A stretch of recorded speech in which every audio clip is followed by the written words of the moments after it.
usually quiet neighborhood in southwest Bakersfield interrupted by police and firefighters. Crime scene tape still visible tonight. Good evening and thanks for watching 23 ABC News at 6. I'm Tim Callahan. And I'm Cassie Carlisle. Jackie Parks has the night off. Police say a woman may have been tied up, raped, and doused with gasoline. We want to turn now to 23 ABC's Mark Christian live from that house on Tungsten Street where police are now looking for that suspect. Mark?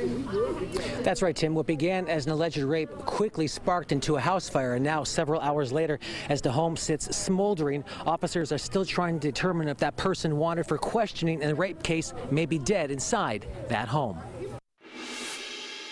The smoke could be seen from miles around. Pretty intense. It was very high. I mean, the whole roof collapsed. Wow. When the smoke cleared, neighbors begin to learn what may have happened with a boyfriend and a girlfriend living together along with a roommate. The boyfriend was working. Apparently the roommate tied her up, or raped her first, tied her up. Wanted her to smell gasoline fumes so she could pass out. Completely covered her in fuel. And then try to burn her alive, I guess. It all began just before 11 o'clock this morning. Firefighters were about to go into the home on Tungsten Street before nearly hearing 20 gunshots ring out from inside the home. And the roommate had tied her up after he had raped her and tied her up and poured gasoline on her. Police say the woman who was raped was able to escape from the home. Neighbors say just barely with her life as she was seen running down the street. Right, somebody had saw her and she was screaming, "Help me, help me." And she had gas all over her body.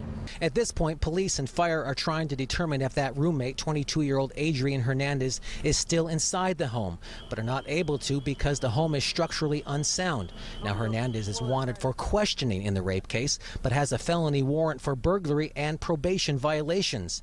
Now, here you can see law enforcement earlier today with their guns drawn, breaking a window and trying to gain access into the home. After the fire died down, they all drew out their guns, started breaking in through the windows to make sure nobody was there, and then they went through the back, opened up that back door, said it was clear, and then he came out and gave the thumbs up. So I assume nobody's in there, but there's no telling. After that, police give neighbors the thumbs up. Now, residents say this is a quiet neighborhood and are still in shock and are still asking why. It's a big question, why? Why will people do this? I don't understand. It's horrible.